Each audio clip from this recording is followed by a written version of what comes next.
Estamos por concluir el primer capítulo de este libro asombroso que estamos estudiando y la semana pasada terminamos de ver todas las bendiciones espirituales que tenemos en Cristo Jesús. Todas las cosas que por el simple hecho de haber creído en Jesús tenemos y hemos sido bendecidos y enriquecidos por Dios. Y decíamos que habían como 9 o 10 cosas que Dios nos da, que Dios te bendice por quién eres en Cristo, por tu identidad y tu nueva identidad en Jesús. Ahora, los versos 15 a los versos 23, vemos que Pablo hace una oración, va a hacer una oración. Y es interesante porque muchas veces no tenemos mucha la idea de cómo orar. A veces nuestra vida de oración no es tan buena como debiese de serlo o como sabemos que debiese de ser, porque muchas veces no sabemos cómo orar o qué pedir cuando estamos hablando con Dios. Y Pablo aquí nos da un buen ejemplo de lo que es la oración, de cómo podemos orar y de qué podemos pedir a la hora de orar por otras personas o orar por nosotros y por otras personas. Entonces, si estás ahí en Efesios 1, vamos a leer del verso 15 al verso 23, y dice así, dice: por esta causa también yo, habiendo oído de vuestra fe en el Señor Jesús y de vuestro amor para con todos los santos, no ceso de dar gracias por vosotros, haciendo memoria de vosotros en mis oraciones, para que el Dios de nuestro Señor Jesucristo, el Padre de gloria, os dé espíritu de sabiduría y de revelación en el conocimiento de Él, alumbrando los ojos de vuestro entendimiento, para que sepáis cuál es la esperanza a que Él os ha llamado, y cuáles las riquezas de la gloria de su herencia en los santos, y cuál la supereminente grandeza de su poder para con nosotros los que creemos, según la operación del poder de su fuerza, la cual operó en Cristo, resucitándole de los muertos y sentándole a su diestra en los lugares celestiales, sobre todo principado y autoridad y poder y señorío, y sobre todo nombre que se nombra no solo en este siglo, sino también en el venidero, y sometió todas las cosas bajo sus pies, y lo dio por cabeza sobre todas las cosas a la iglesia, la cual es su cuerpo, la plenitud de aquel que todo lo llena en todo. Aquí encontramos una oración de Pablo. Primero encontramos que Pablo está agradecido y él empieza a hablar de su gratitud con Dios debido a la vida de estos cristianos ahí en la iglesia de Éfeso. Y él comienza así, dice: por esta causa yo, habiendo oído de vuestra fe en el Señor Jesús y de vuestro amor, dice, con todos los santos, no ceso de dar gracias.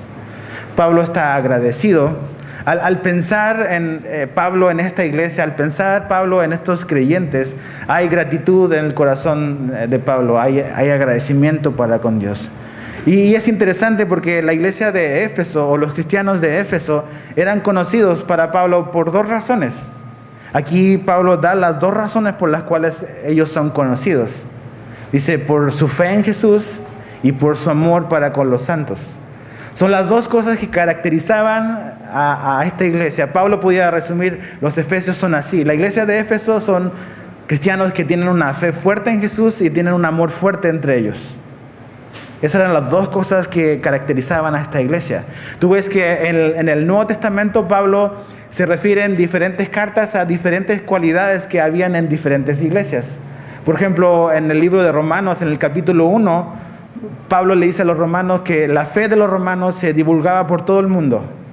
O sea, la iglesia de Roma era una iglesia que su fe era conocida en todos los lugares del mundo. Eran cristianos que realmente tenían una fe sobresaliente quizás para con Jesús. Ves en el libro de Colosenses, en el capítulo 1, que Pablo dice algo similar a lo que le dice aquí a los efesios. Los colosenses eran también conocidos por tener una fe fuerte en Jesús y por tener un amor entre los creyentes, amor para con su prójimo en la fe. También la iglesia de Tesalónica, o los tesalonicenses, Pablo los elogia por ser una iglesia o cristianos que tenían una fe en obras, o sea, una fe que obraba, un amor que obraba, o también ellos tenían una esperanza constante. Diferentes cosas que Pablo reconoce en estas iglesias. Hay iglesias que son conocidas por malas cosas, y ves los mensajes a las 7 iglesias del Apocalipsis, cómo realmente la mayoría de ellas tiene situaciones reprochables. Incluso esta misma iglesia de Éfeso, 30 años después, cuando esa carta a las 7 iglesias es escrita, ya tiene bastantes deficiencias. Aunque tienen buenas obras, la iglesia de Éfeso, por la cual ahora es reconocida por el amor, es lo que le falta después, 30 años después. Pero en este momento los efesios son reconocidos por el amor y por una fe sólida en Jesús.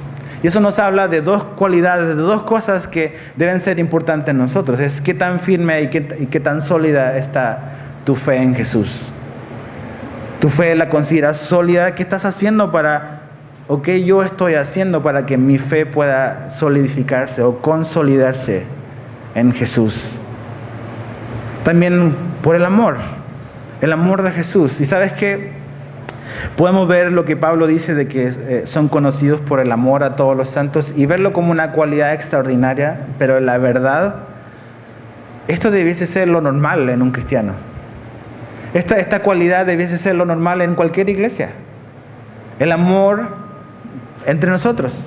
Finalmente es lo que Jesús dijo que nos iba a servir como una señal, un distintivo de ser discípulos de Jesús, de la manera en que nos amamos entre nosotros.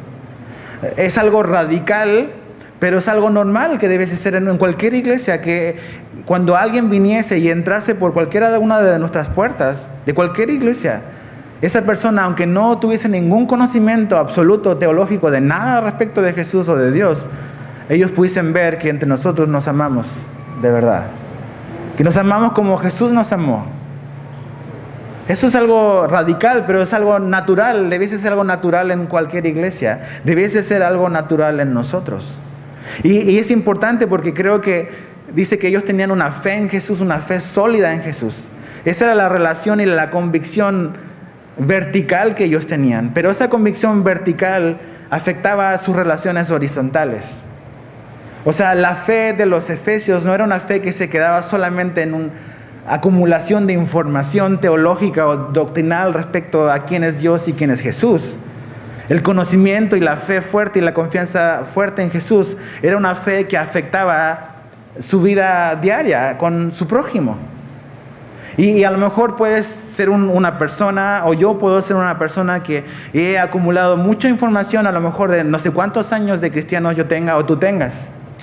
Pero si esa información o ese conocimiento de Jesús no ha afectado tus relaciones con tu prójimo, ese conocimiento no te ha servido de absolutamente nada. Y lo que realmente ocurre y lo que Dios quiere es que finalmente lo que conocemos de Él pueda traducirse en amor por otros. Amor entre nosotros como hermanos. Un amor genuino por los creyentes. Y me gusta cómo Pablo lo pone, porque dice que esta iglesia tiene un amor para con todos los santos. ¿Sabes que en una iglesia es fácil tener amor por un grupito? O por tener amor por esta persona que es súper simpático. Pero tener amor por todos los santos y ver a esa persona difícil como un santo y aparte tener que amarlo. Pero así eran nuestros creyentes. Tenían amor para con todos los santos, para con toda la iglesia. Esta iglesia tenía un amor genuino por todas las iglesias de Cristo. Es por la iglesia, es una iglesia. Nosotros hoy en día estamos encerrados en denominaciones, en movimientos, en esto y en este rollo y acá. Entonces lo que hacemos, nos agrupamos en una tribu y empezamos a hablar mal del otro y los otros hablan mal de nosotros y así nos llevamos. Pero realmente en la iglesia de Éfeso vemos cuál es el corazón de Jesús, por lo cual Él oró que fuésemos uno, que pudiésemos amarnos, que podamos amar a la iglesia de al frente. No, aquí no hay una iglesia, ahí está el IMSS, pero es un decir. Que podamos amarnos como creyentes en Jesús, como discípulos de Jesús, que podamos amarnos. Sí, hay diferencias en las iglesias, claro que lo hay. Hay iglesias que tienen quizás no tan buena enseñanza y otras que tienen mejor enseñanza. Pero que podamos pedirle a Dios de que nos dé un corazón más amoroso, un corazón más con gracia entre nosotros. Más que andar como que criticando lo que la otra iglesia está haciendo o no está haciendo. O criticar a la otra iglesia porque lo hace peor que nosotros. O considerarnos que nosotros lo hacemos mejor que ellos. Creo que lo que más va a glorificar a Jesús es que nos amemos más como Él nos ama. Finalmente es la iglesia de Jesús. Y esto era una cualidad, una característica de esta iglesia. Se amaban así. Se amaban de esa manera y amaban a todos los discípulos de Jesús. Tenían ese amor especial. Ahora, es interesante porque Pablo escucha y esta iglesia es conocida por todas estas cosas, pero él ora. Él da gracias a Dios por estos creyentes y ora en gratitud, pidiendo a Dios por que Dios los bendiga y los guarde. Y que Dios pueda como que darle todas las cosas que Dios quiere darles. Muchas veces la mejor manera de expresar tu gratitud para con una persona es orar, ¿sabías? La oración es una expresión de gratitud. Y si realmente tuviésemos corazones más agradecidos, creo que nuestras oraciones y nuestra vida de oración sería bastante más fuerte. A veces no oramos tanto porque no tenemos un corazón tan agradecido. Porque si empezásemos a vernos entre nosotros y a decir, voy a dar gracias por este hermano, voy a dar gracias por esta familia, voy a dar gracias por esto, créeme que tu tiempo de oración y tus minutos de oración serían mucho más de los que tienes hoy. Pero muchas veces eso es lo que nos falta, no somos agradecidos. Pablo está agradecido por esta iglesia y por ese agradecimiento lo impulsa a él a orar y a pedir cosas buenas para estos cristianos, para esta iglesia. Y vemos dos cosas en la actitud de Pablo, dos cosas que son importantes que debemos de observar. Primero, vemos que había una gratitud constante. Había una gratitud constante. Dice, no ceso de dar gracias, dice el verso 16. No ceso de dar gracias. O sea, no paro. No puedo parar, dice, esa es la idea. No puedo parar de dar gracias por sus vidas. Tienes personas así que tú piensas en ellos y dices, nomás no puedo parar de dar gracias porque son mis hermanos o porque es un hermano en la fe. Eso es tener un corazón agradecido, es comenzar a mirar a tu alrededor y dejar de mirar solamente en lo que te pasa a ti, en lo que me pasa a mí. Es comenzar a mirar para el lado horizontalmente y empezar a dar gracias a Dios por las personas que Él ha puesto a nuestro lado en la congregación en la cual Él nos ha puesto. ¿Por qué gente, por qué personas puedes dar gracias?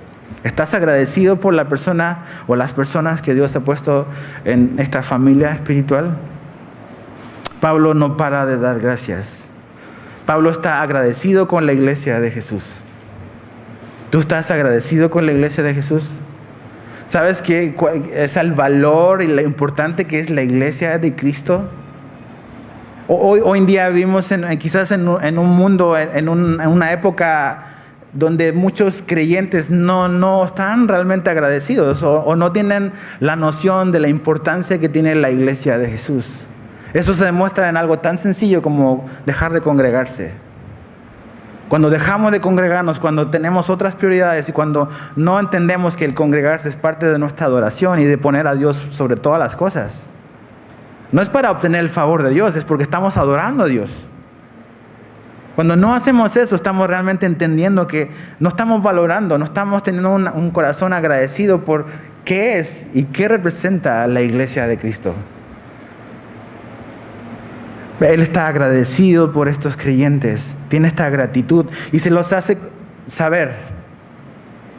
¿Cuándo fue la última vez que le hiciste saber a un hermano, sabes qué? Estoy agradecido por tu vida?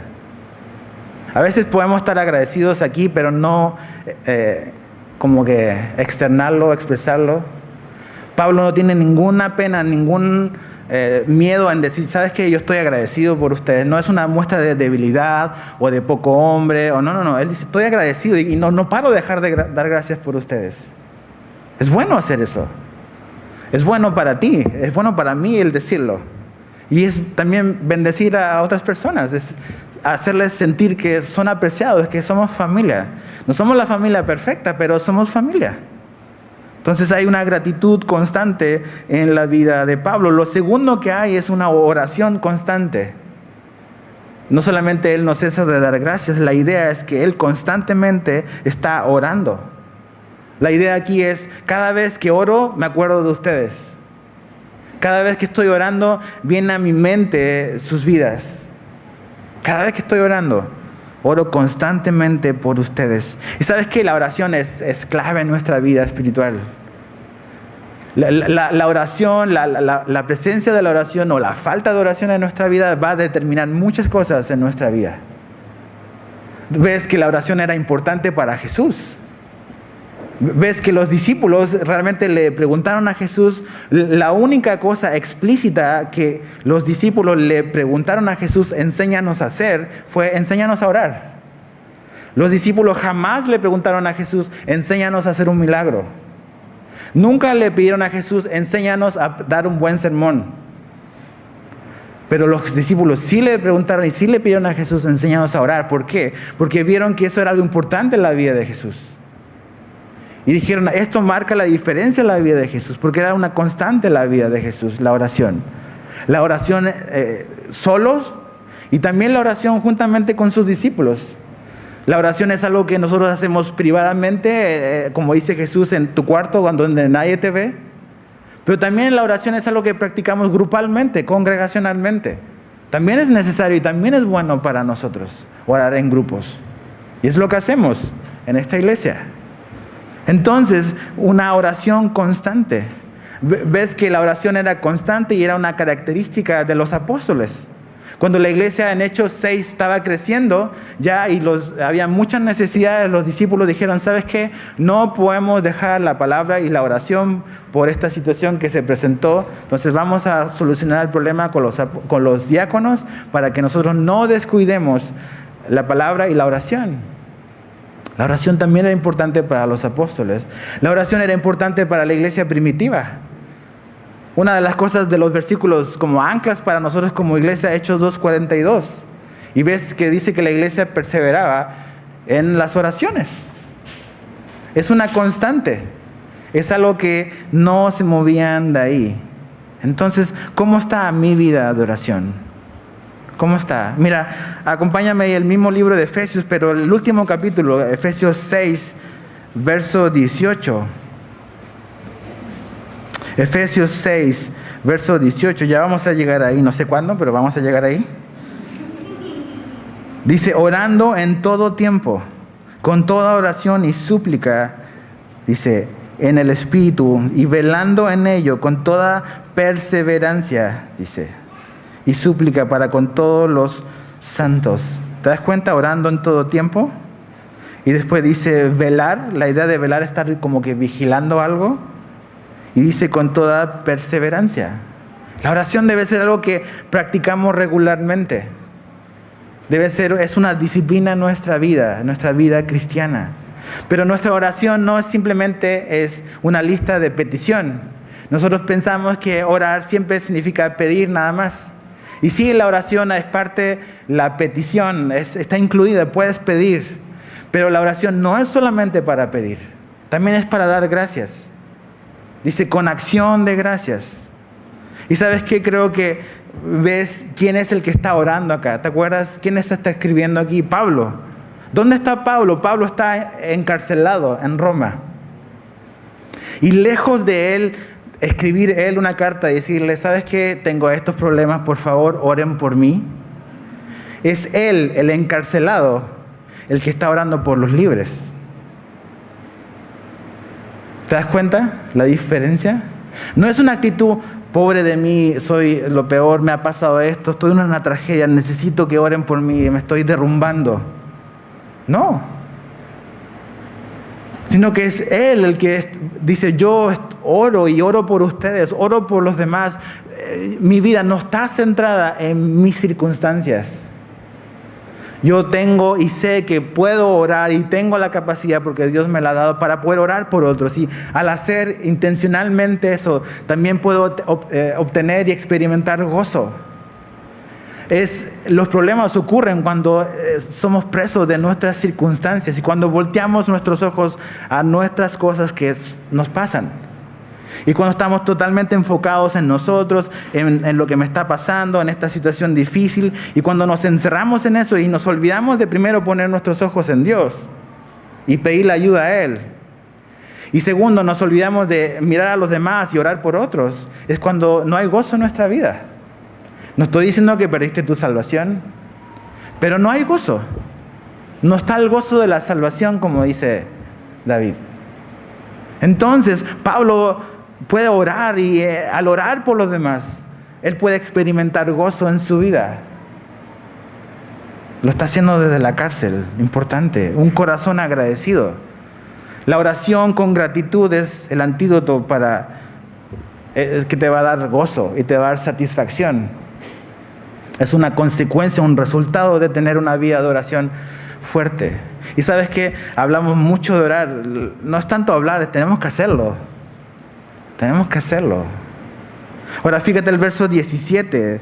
Dice, no ceso de dar gracias, dice, por vosotros, haciendo memoria de vosotros en mis oraciones. ¿Y qué es lo que pide? Fíjate, para que el Dios de nuestro Señor Jesucristo, el Padre de gloria, os dé espíritu de sabiduría y de revelación en el conocimiento de Él, alumbrando los ojos de vuestro entendimiento, para que sepáis cuál es la esperanza a que Él os ha llamado, dice, y cuáles las riquezas de la gloria de su herencia a los santos, y cuál la su preeminente grandeza de su poder para con nosotros los que creemos. Aquí hay 3 cosas buenas que puedes tomar y puedes robar para que tú ores también así. A veces decimos, Señor, bendice a esta persona y te pido que lo bendigas y por favor bendícelo, y ahí nos damos vuelta nada más de ahí, de bendícelo, Señor, porque no sabemos cómo orar. No sabemos qué pedir. La Biblia dice que a veces no recibimos porque no pedimos. Y a veces dice que no recibimos porque pedimos mal. Entonces aquí Pablo, un hombre preso, encarcelado, con gozo en el corazón, nos enseña 3 cosas que podemos orar por otra persona, que podemos orar por nosotros, que podemos orar por los demás. Y él nos da la pauta. Lo primero que él pide dice, espíritu de sabiduría. Que Dios pueda darle a los efesios espíritu de sabiduría. Y no está hablando de que va a venir el Espíritu Santo. Claro que el Espíritu Santo viene a la vida del creyente, pero está diciendo que Dios pueda hacer a los efesios cristianos sabios espiritualmente. Esa es la idea, sabios espiritualmente. Mira, acompáñame a un par de libros hacia adelante. Al libro de Colosenses, Pablo pide algo similar. Colosenses 1, verso 9. Colosenses 1, 9. Dice, por lo cual también nosotros, desde el día que lo oímos, no cesamos de orar por vosotros. Otra vez, Colosenses 1, 9. No cesamos de orar por vosotros y de pedir que seáis llenos del conocimiento de su voluntad en toda sabiduría e inteligencia espiritual. A ver, ¿cuándo fue así, la neta? La última vez que oraste así por alguien. Que Dios lo haga así, que le dé sabiduría e inteligencia espiritual. ¿Cuántas veces hemos orado por nosotros así? Pedimos, Señor, ayúdame en el trabajo, ayúdame a tener un aumento, ayúdame a tener un carro. Y como que nos vamos siempre por el lado material. Y sí, Dios puede proveer todas esas cosas, pero Dios está más interesado en darte estas cosas, que son eternas, que este mundo no te puede robar, que no se van a echar a perder, cosas que te van a servir para siempre. Inteligencia espiritual, sabiduría espiritual. Pablo dice, no vayas ahí, pero en Romanos 11:33, de que las riquezas de la sabiduría y de la ciencia de Dios son profundas. Así lo pone, que las riquezas de la sabiduría y la ciencia de Dios son profundas. Y esas cosas profundas y ricas son las que Dios quiere compartir contigo y conmigo. El libro de Colosenses, capítulo 2, verso 3, dice ahí Pablo que en Jesús están escondidos todos los tesoros de la sabiduría y del conocimiento. En Cristo están escondidas todas las cosas de la sabiduría y el conocimiento. Y son esas verdades que Él quiere compartir contigo y conmigo. Él lo quiere dar. ¿Sabes qué? Dios no necesita mi sabiduría, yo necesito su sabiduría. Nosotros pensamos que tenemos que ser súper inteligentes porque Dios necesita de alguna u otra manera mi opinión sobre algo. Como si Dios necesitara que yo le diera mi opinión. O como si Dios necesitara o me fuese a preguntar a mí lo que Él no sabe. Yo necesito su sabiduría, no Él la mía. Y teniendo toda esa infinidad de sabiduría, de conocimiento, de verdades profundas, espirituales, Él las quiere poner a nuestra disposición, a tu disposición, a mi disposición. Entonces, Él quiere eso. Que seamos creyentes sabios, que puedas caminar en sabiduría. El conocimiento, por un lado, tiene una noción de acumular información, pero la sabiduría tiene que ver con saber cómo aplicar las verdades a la vida real. Es como que matemática aplicada. O sea, las cosas reales. O sea, la sabiduría de Dios es para el día a día, para tu vida en la calle, para la vida en tu casa, para la vida en tu matrimonio, para la vida en tu trabajo. Dios quiere darte sabiduría para que puedas entender las verdades. Él lo quiere dar y tenemos que orar y pedir por esas cosas. Él quiere que sepamos estas cosas. Lo segundo que Pablo ora y pide es que tengamos una revelación en conocimiento de Él. O sea, la idea es que le conozcamos más. La palabra revelación es la palabra apocalipsis. La palabra que usa Pablo acá. Apocalipsis es revelar algo. Es algo que estaba tapado como una sábana y tú agarras la sábana y pum, la jalas y pum, y revelas algo. Algo que estaba oculto pero de repente fue revelado a ti. Eso es Apocalipsis. Esa es revelación. Y dice que esta revelación es para que le podamos conocer más. ¿Sabías que Dios quiere que tú le conozcas más a Él? Dios, este Dios que nos ama, es un Dios que se quiere dar a conocer, que se ha dado a conocer. Es un Dios que se puede conocer. No es un Dios que está oculto. No es un Dios que no está interesado en su creación. Es un Dios que se quiere revelar a ti y a mí en mi vida. No solamente creemos que Él existe. También la Biblia nos dice de que Él quiere comunicarse con nosotros. Él quiere hablarte a tu vida. Él quiere revelar sus planes para tu vida. Y créeme que sus planes son mejores que los tuyos y los míos. Si hay alguien que quiere lo bueno para tu vida más que tú, es Él. Él tiene buenos planes para ti, que son diferentes generalmente a los que yo he pensado, pero son buenos. Entonces aquí Pablo está diciendo, ¿sabes qué? Yo oro por ustedes, Efesios. Yo sé que ustedes conocen a Dios, que aman a Dios, pero quiero que lo conozcan más. Y sabes que esa es la carrera en la que todos estamos.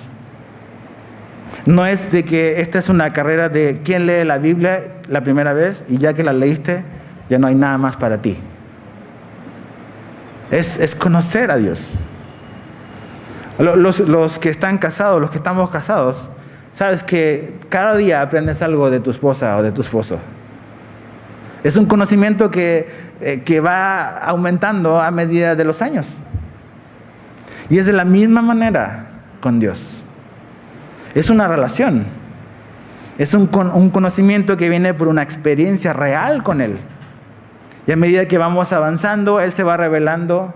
Él nos conoce, Él no necesita conocernos, Él ya nos conoce. Somos nosotros los que necesitamos tiempo para conocerle a Él. Pero Él quiere darse a conocer. Él quiere revelarse a nuestra vida. Mira, acompáñame a Juan 17:3. Juan 17:3. Jesús dice algo muy importante aquí. Juan 17:3 es conocida como la oración de Jesús. Son sus últimos momentos donde Él se aísla y tenemos el privilegio de escuchar una conversación privada entre el Hijo y el Padre. Y fíjate lo que Jesús dice. Y esta es la vida eterna, que te conozcan a ti, el único Dios verdadero, y a Jesucristo, a quien has enviado. Dice que la vida eterna comienza, y la vida eterna es conocer a Dios y conocer a Jesús. Esa es la vida eterna. La vida eterna no comienza cuando vas a llegar al cielo. La vida eterna comienza en la tierra cuando conoces a Jesús. Esa es la vida eterna, conocerlo. Y no está hablando de un conocimiento intelectual únicamente. Claro, la razón tiene un lugar, pero está hablando de un conocimiento por experiencia, un conocimiento verdadero de una persona, un conocimiento genuino de Jesús. ¿Le conoces así? ¿O simplemente sabes de Jesús? ¿O sabes de la Biblia? ¿Has tenido una experiencia personal donde Dios se ha revelado a tu vida, donde realmente le has conocido por quién es Él? Él se revela y se da a conocer a través de su palabra. Él se revela y se dio a conocer a través de su Hijo, de lo que hizo. La semana pasada decíamos de que la creación cuenta la gloria de Dios, pero el amor de Dios lo vemos en su Hijo, en la cruz. Esa perfecta revelación del amor y de la gracia del Padre para con nosotros. Mira, avanza ahí en el mismo libro de Juan, capítulo 18, verso 37. Juan 18, 37.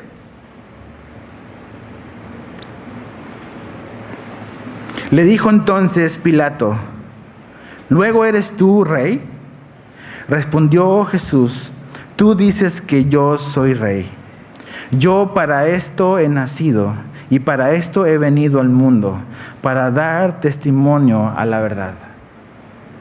Él vino a hablarnos de la verdad, a dar testimonio de la verdad. Vino a revelarse a nuestra vida, vino para que le conociéramos. Porque Dios quiere darse a conocer a tu vida. Y tú vas a conocer, y es imposible que conozcas a Dios sin Jesús. Y es imposible que conozcas a Jesús sin la Biblia. No puedes saber quién es Jesús si pones este libro al lado. Aquí está la perfecta revelación de quién es Dios y de quién es su Hijo. Y eso es lo que Dios quiere para ti. ¿Cuándo fue la última vez que oraste pidiéndole a Dios, ayúdame a conocerte un poco más? Y otra vez, no un conocimiento intelectual, no es aprenderme más simplemente un versículo más. Por eso más adelante Pablo dice que necesitamos de la revelación de Dios. Esto debe de ser grabado en nuestro corazón, no solamente en nuestra mente. Muchas veces vivimos vidas así medias endebles espiritualmente porque estas verdades no han penetrado hasta nuestro corazón. Tenemos mucha información, pero realmente no es una revelación que hemos recibido. Es a lo mejor simplemente algo que hemos oído. Pero este conocimiento es constante, está disponible para ti y para mí, para que podamos conocer a Jesús. Pablo en Filipenses 3:12 dice: no que ya lo haya alcanzado, ni que ya sea perfecto, sino que prosigo por ver si logro asir aquello por lo cual también fui asido por Cristo. Pablo dice: no es que ya lo sepa todo, no es que ya conozca todo de Jesús, sino que prosigo hacia la meta, prosigo hacia adelante. Voy a alcanzar a Jesús. Cada día estoy más cerca de Jesús. Cada día conozco más a Jesús y de Jesús. Y en ese camino estamos. Ese es el camino que Dios quiere para ti. Ese es el camino por el cual debemos de orar unos por otros, para que podamos experimentar el conocimiento más verdadero de Él, de quién es Él. Número 3 es, algo importante. Dice que este conocimiento viene por revelación. Este conocimiento viene por revelación. Fíjate el verso 17. Verso 18. Alumbrando los ojos de vuestro entendimiento, para que sepáis cuál es la esperanza a que Él os ha llamado. Dice que los ojos de nuestro corazón o de nuestro entendimiento deben de ser alumbrados para conocer, para saber. Necesitamos, yo le puse revelación, que viene por la iluminación de Dios. Para entender realmente las verdades de Dios, tú y yo necesitamos ser iluminados por Dios. Y Él quiere hacer eso, Él quiere revelarse. Él quiere que su luz brille en nuestro entendimiento para que podamos comprender sus verdades. Mira, acompáñame a 1 Corintios. Pablo habla de eso. 1 Corintios capítulo 2.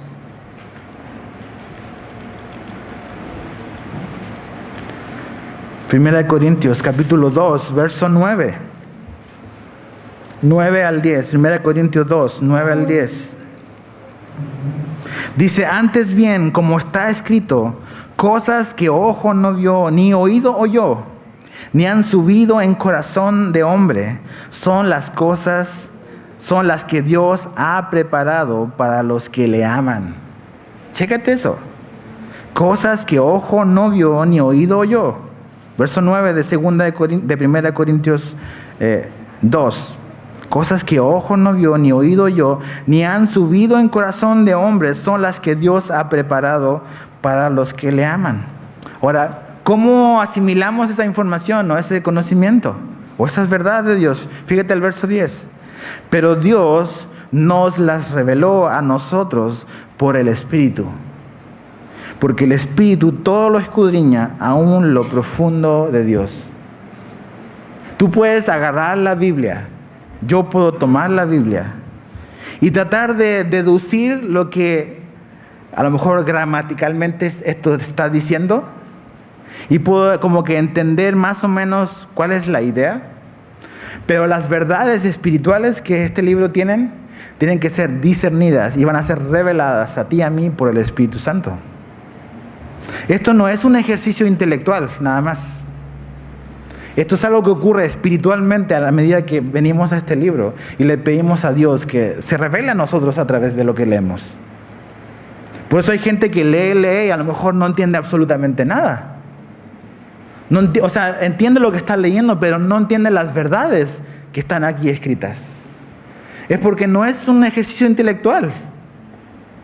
Es algo que debe de ocurrir y ocurre en nuestra vida, y Dios ha enviado a su Espíritu Santo para que cuando tú tomes la Biblia, Él pueda hablarte y revelarse a tu vida a través de lo que estás leyendo. Él lo quiere hacer y lo va a hacer y lo puede hacer.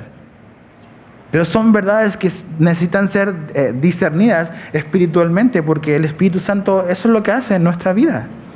Nos revela. Y habla de los ojos de nuestro entendimiento, de nuestro corazón. Y cada vez que la Biblia habla de nuestro corazón, está hablando de nuestra mente, de nuestras emociones, de nuestra decisión, de nuestra voluntad, de nuestro hombre interior.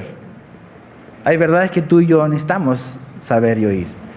Y no solamente está aquí escrito, sino que está el Espíritu Santo, que es nuestro Maestro, que nos enseña y nos lleva a las verdades para que las podamos comprender. Ahora, fíjate la segunda parte del verso 18. Dice, alumbrando los ojos de vuestro entendimiento para que sepáis cuál es la esperanza a que Él os ha llamado y cuáles las riquezas de la gloria de su herencia en los santos, verso 19, y cuál la supereminente grandeza de su poder para con nosotros. Hay 3 cosas que Dios quiere que tú conozcas de Él. Hay 3 cosas, hay 3 verdades que Él quiere revelarse y quiere que tú y yo podamos entender. La número 1 es cuál es la esperanza de nuestro llamado. ¿Cuál es la esperanza de nuestro llamado? Si yo te preguntara a ti, ¿cuál es tu esperanza en esta vida? ¿Qué pensarías? ¿Qué dirías? ¿Cuál es la esperanza que tienes en tu vida? ¿Cuál es la esperanza de este mundo? ¿Qué es lo que este mundo ve como su esperanza? La esperanza de este mundo es terrenal. Y como es terrenal, es temporal. Y como es terrenal, muchas veces las esperanzas de este mundo simplemente se quedan en eso. En una ilusión de algo que vas a alcanzar, pero que nunca llega. En algo que a lo mejor se esfuerza el mundo o te esfuerzas tú en obtener y tienes la esperanza de que quizás algún día va a llegar y a lo mejor nunca llega. Esas son las esperanzas que este mundo te quiere vender. Y este mundo no tiene la capacidad de entregar todo lo que promete. Pero la esperanza que tenemos en Dios es una esperanza y es una certeza. Es una seguridad que tenemos. ¿Por qué? Porque es algo eterno, es algo real. ¿Cuál es tu esperanza? Tito 2:13 dice ahí, aguardando la esperanza bienaventurada y la manifestación gloriosa de nuestro gran Dios y Salvador Jesucristo. Esa es, dice Pablo ahí, es nuestra esperanza bienaventurada. ¿Sabes cuál es? Es que Jesús va a volver. ¿Es tu esperanza que Jesús va a volver o no? ¿O tu esperanza es el próximo presidente que pueda venir? Quizás el próximo presidente que a lo mejor va a mejorar las cosas en este país. Y no es que esté mal el anhelar eso, pero es un hombre como tú y yo. Es igual que nosotros. Pero esta esperanza es bienaventurada porque esto va a ocurrir. No sabemos si nuestro país va a mejorar para bien. Esperamos que sí, pero no tenemos la certeza. Pero sí tenemos la certeza de que Jesús va a volver. Y por eso es nuestra esperanza bienaventurada. Él va a regresar. Él puede regresar hoy, ¿sabías? Él puede volver hoy. Nosotros creemos y predicamos en esta iglesia que Jesús va a volver. Y creemos que Él va a volver antes de lo que la Biblia enseña como la tribulación y la gran tribulación. No creemos, porque no vemos eso en la Biblia, de que la iglesia de Cristo va a pasar esa época espantosa que el mundo no ha conocido. Porque Jesús viene por su novia para casarse. ¿Y cuándo has visto un novio que antes de la luna de miel golpea a su esposa? Esa es violencia intrafamiliar y Jesús no hace eso con su novia. Si tú crees que después de 7 años vas a subir, pues Dios te bendiga, pero creemos que vamos a llegar 7 años antes. Pero esa es nuestra esperanza, que Jesús va a regresar. ¿No te llena de alegría eso? De que finalmente, esta vida es pasajera y que, va a bastar un segundo cuando Jesús te mira a los ojos y dice, no, todo valió la pena. Todo valió la pena. Ya, con Él por siempre. Esa es nuestra esperanza.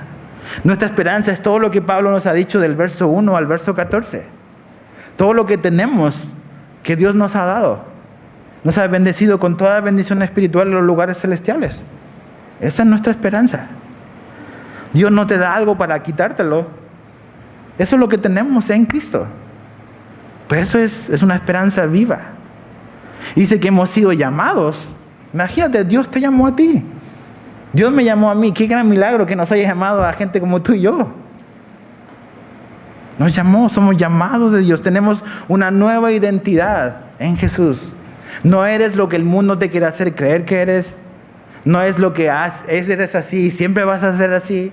Créeme que en Jesús eso no aplica. Si estás en Jesús no tienes por qué seguir siendo lo que siempre has sido. Jesús quiere y puede cambiarte.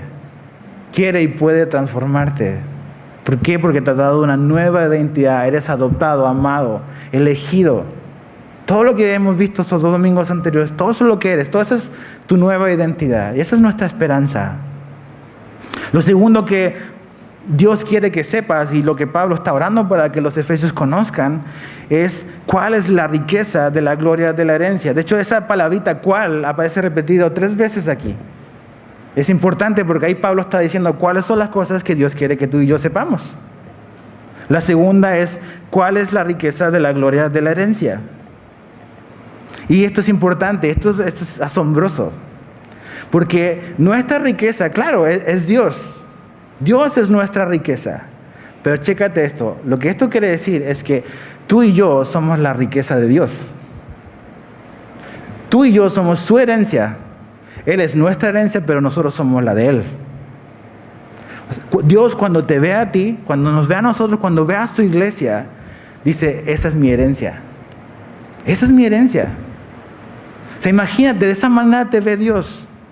Dios se considera gloriosamente rico al tenerte a ti y a mí. Y tú dices, o sea, la verdad, nosotros salimos ganando. ¿Qué le aportamos nosotros a Dios? O sea, Dios está dispuesto a poner su reputación, a exponer su reputación por relacionarse con gente como tú y yo. Sí.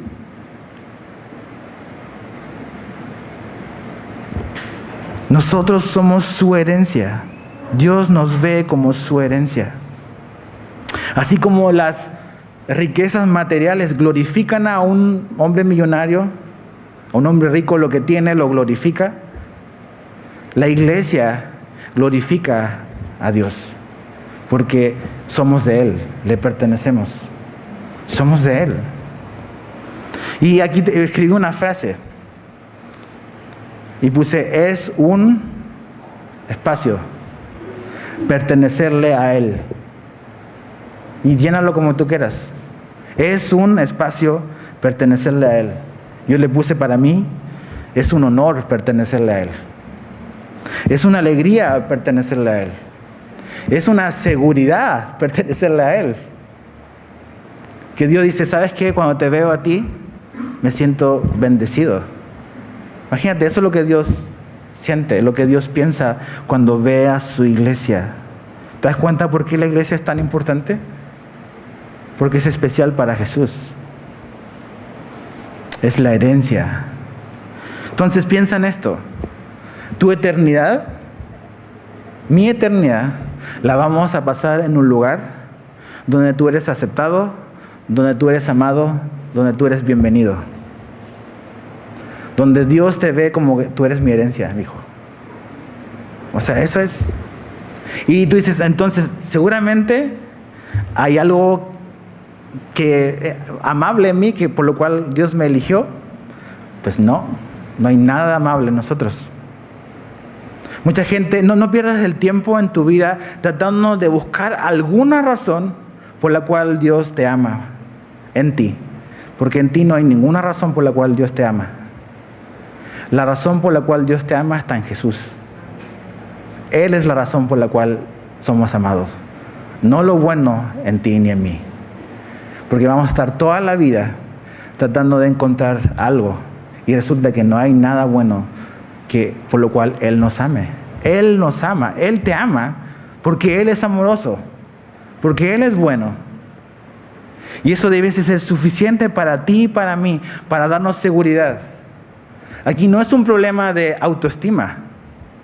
No es un problema de baja autoestima, de media autoestima o de alta autoestima. No existe la autoestima.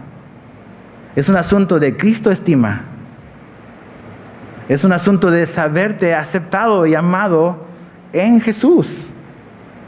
No es que tienes que buscar en ti, en ti mismo, alguna razón para sentirte valioso, porque no la hay. La razón por la cual eres valioso, porque es Dios el que te ama. Esa es la razón. Y cuando te das cuenta de que no es el valor por quien tú eres, y porque tienes que tratar de ser valioso para mantener el favor de Dios, eso te da descanso. Porque si hubiese alguna razón por la cual Dios te ama, tienes que mantenerla. Si ya no la tienes, entonces ya Dios no te va a amar. Tienes que mantenerlo, y eso es una vida cansada. Hay mucha gente que piensa así de Dios, piensa de que tiene que hacer buenas cosas para que Dios los ame. Y por eso están esforzándose, y viven un cristianismo cansado, árido, seco, porque se trata de su desempeño. Pero el amor de Dios no tiene absolutamente nada que ver con lo que tú y yo hacemos. Y tiene todo que ver con lo que Jesús hizo por nosotros. Y claro, queremos agradar a Dios. Y queremos vivir vidas que glorifiquen a Dios. Y la fe y el amor a Dios va a cambiar nuestra vida. Pero no hacemos esas cosas para ser aceptados por Dios. Hemos sido aceptados por Dios, por Jesús. Y eso debe darte seguridad, tranquilidad, paz. Porque la aceptación de Dios no depende de ti, de lo que tú y yo hicimos. No pierdas el tiempo buscando algo en ti, alguna buena razón por la cual Dios te tiene que amar. Mejor pasa tu tiempo buscando a aquel que te amó, a pesar de cómo eres y cómo yo soy. Pasa tiempo conociendo a ese Dios amoroso que te salvó. Lo tercero es que podamos conocer la grandeza de su poder. La grandeza de su poder. Otra versión de la Biblia lo pone: ¿cuál es la extraordinaria grandeza de su poder para con nosotros los que creemos conforme a la eficacia de la fuerza de su poder? O sea, poder por todas partes aquí. No solamente es el poder de Dios, es la grandeza del poder de Dios. No solamente es la grandeza del poder de Dios, es la extraordinaria grandeza del poder de Dios. Es una sobredosis de poder. ¿Para quién? Para nosotros, para el creyente. El Espíritu Santo está disponible para ti y para mí. No tienes por qué vivir derrotado. No significa que en nuestra vida no vamos a tener tropezones. No significa que en nuestra vida no vamos a tener problemas. Significa que no tenemos por qué vivir como derrotados, con la actitud de que he sido derrotado. Pasamos por dificultades, pasamos por enfermedades, pasamos por problemas, pasamos por dolor. Gente que amamos sufre, gente que amamos muere. Es parte de la vida, ¿sabías? Pero tenemos el poder de Dios en nosotros. Su poder nos guarda. Su poder nos acompaña. Su poder nos capacita para vivir esta vida cristiana que tú y yo no podemos vivir en nuestras fuerzas. Vemos a un hombre intentando vivir una vida o seguir a Jesús en sus fuerzas, a Pedro.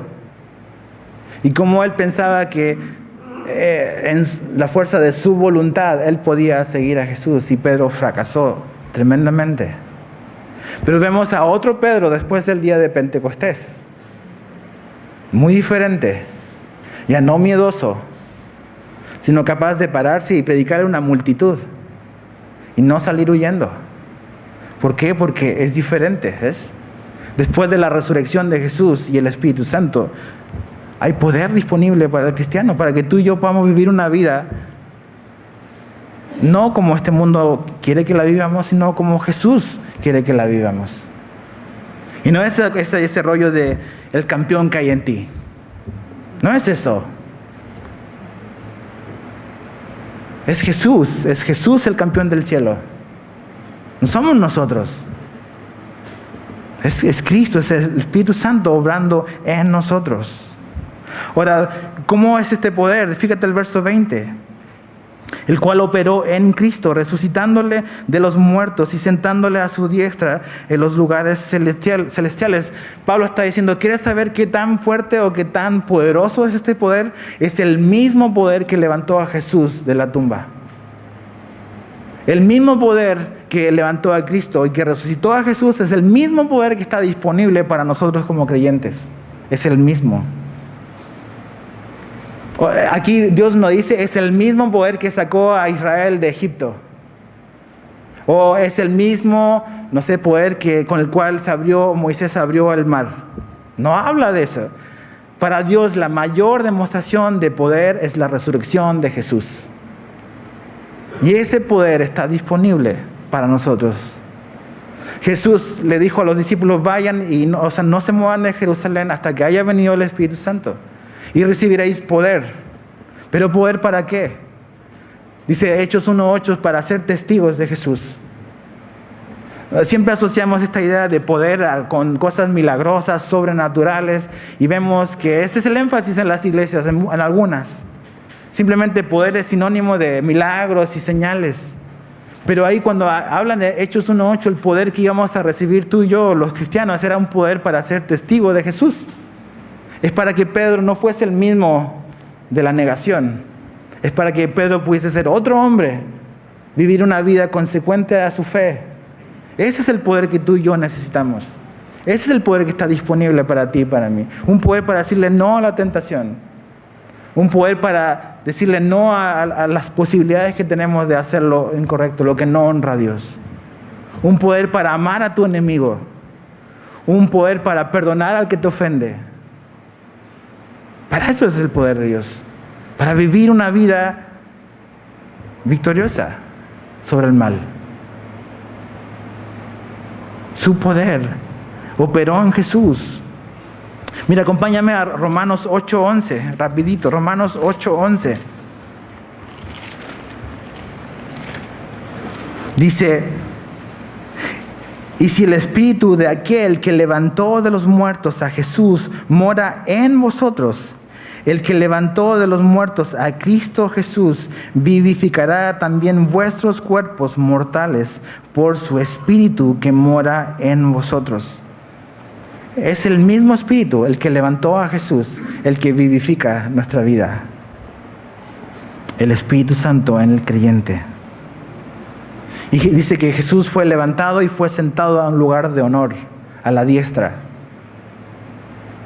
Ahí está Jesús, en un lugar de honor, en un lugar de privilegio. Dice que se sentó en los lugares celestiales. ¿Y te acuerdas lo que dice adelante al comienzo? Que nos bendijo con toda bendición espiritual. ¿En los lugares qué? Celestiales. ¿Y sabes que Jesús, dice Pablo, es la cabeza de la iglesia? ¿Y donde está la cabeza está el cuerpo? Y porque Jesús está sentado a la diestra, está en un lugar de privilegio, la iglesia también está en un lugar de privilegio. Tú y yo estamos y tenemos acceso a un lugar de privilegio, a la presencia de Dios. Hebreos dice que tenemos acceso a un trono de gracia, que nos podemos acercar confiadamente. Yo puedo venir a Dios con toda confianza porque estoy viniendo a través de Jesús. Cuando oramos en el nombre de Jesús. Jesús es la llave de acceso, lo que abre las puertas para que Dios nos reciba y nos dé la bienvenida. Entonces, Jesús fue elevado y fue colocado en ese lugar de privilegio, sentado en los lugares celestiales. Y después Pablo más adelante dice que nosotros también fuimos sentados en los lugares celestiales. Estamos sentados juntamente con Cristo. La iglesia tiene ese lugar de privilegio, de honor por lo que Cristo hizo. Y sabes que la resurrección, Roma no pudo detener la resurrección, los fariseos no pudieron detener la resurrección, los romanos, los religiosos, Satanás no pudo detener la resurrección. ¿Por qué? Porque esa es la mayor expresión del poder de Dios. Y sabes que no hay nada que va a detener los planes de Dios para tu vida, para la eternidad. En esta vida terrenal va a haber oposición, van a haber dificultad, van a haber derrotas, pero el plan de Dios para ti, para mí, para la eternidad, eso nada lo va a detener. Porque el poder que levantó a Jesús es el mismo poder que actúa en tu vida y en la mía. Entonces comienza a pensar de una manera diferente. Comencemos a asimilar estas verdades. ¿Te das cuenta por qué es importante tener al Espíritu Santo? Porque esto lo puedes leer y decir, ok, el poder de Dios está disponible para mi vida. Pero lo puedes tener aquí. Pero lo tengo aquí. Estoy viviendo y caminando sabiendo que esto es una verdad, de que el poder de Dios está realmente disponible para mí, para vivir una vida que le glorifica y le exalta, para vivir una vida que magnifica el nombre de Jesús. Lo sabemos, pero ok, lo sé ahora, pero ¿lo experimentamos? ¿Estamos caminando así? Fíjate el verso 21. ¿Cuál es el lugar de Jesús? Sobre todo principado y autoridad y poder y señorío, y sobre todo nombre que se nombra, no solo en este siglo, sino también en el venidero. Y sometió todas las cosas bajo sus pies, y lo dio por cabeza sobre todas las cosas a la iglesia, la cual es su cuerpo, la plenitud de aquel que todo lo llena en todo. Jesús está sobre todas las cosas. El Padre lo puso sobre todas las cosas, absolutamente todas. Y la idea ahí, sobre toda autoridad, espiritual o terrenal. En este mundo no se mueve nada si Dios no lo permite. En tu vida no ocurre nada si Dios no lo permite. Y tú dices, ¿y por qué me pasó esto? Esto es malo. No tengo esa respuesta. ¿Ves? Pero sé que Dios sí la tiene.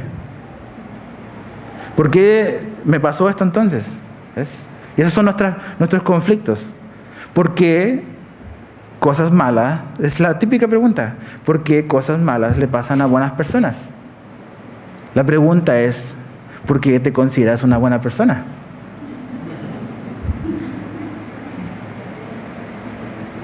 ¿No? Pero entiendo, entiendo lo que pensamos, yo también lo he pensado. ¿Por qué me pasa esto? Si quiero agradar a Dios, estoy caminando, quiero seguirle. Vivimos en un mundo caído, ¿sabías? Un mundo caído. Pero a pesar del dolor y a pesar de la tragedia, tenemos una esperanza. A los que aman a Dios, todas las cosas les ayudan a bien. No dice que Jesús nos va a dar todas las respuestas aquí. Dios no nos prometió eso. Él nos llama a confiar en Él. Y hoy miramos borrosamente, un día vamos a mirar con claridad. Un día nuestras respuestas van a ser resueltas. De hecho, nuestra mayor necesidad de respuesta fue resuelta, es Jesús. Esa es la respuesta que la humanidad necesita, esa es la respuesta que tú y yo necesitamos. Él es la respuesta. Jesús está sobre todas las cosas. No hay presidente, no hay autoridad política, espiritual que esté sobre Jesús. Absolutamente ninguna. Después dice que puso todas las cosas bajo sus pies. Es como para reforzar la idea de que la autoridad de Jesús es superior a cualquier cosa que exista. Y ese Jesús que está sobre todo, que tiene todo bajo sus pies, es el Jesús que te ama. Es el Jesús que sus manos fueron perforadas por ti y por mí. ¿Ves? Cuando sientas que una situación te está apretando, nunca se te olviden los agujeros en su mano. Nunca. Nunca se nos olvide. Y termina Pablo y como broche de oro, habla de que Jesús es la cabeza de la iglesia. ¿Ves esta iglesia que mucha gente menosprecia, que no quiere saber nada de la iglesia, que critica a la iglesia?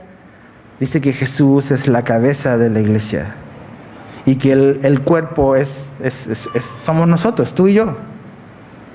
Una cabeza controla el cuerpo. Y Cristo y Jesús quiere controlar a su iglesia. Y iglesia no son estas 4 paredes. Técnicamente es incorrecto decir voy a ir a la iglesia. Porque no es que voy a la iglesia, es que somos la iglesia. Hay iglesia por el lado de allá de la ciudad, hay iglesia por acá, hay iglesia por todas partes. Una vez le pregunté a una persona, le dije, ¿dónde está la iglesia? No sé dónde está la iglesia, andan por todas partes, me dijo. Y claro, después entendí lo que me quería decir. La iglesia es la novia de Jesús. Es lo que Jesús dio su vida por comprar.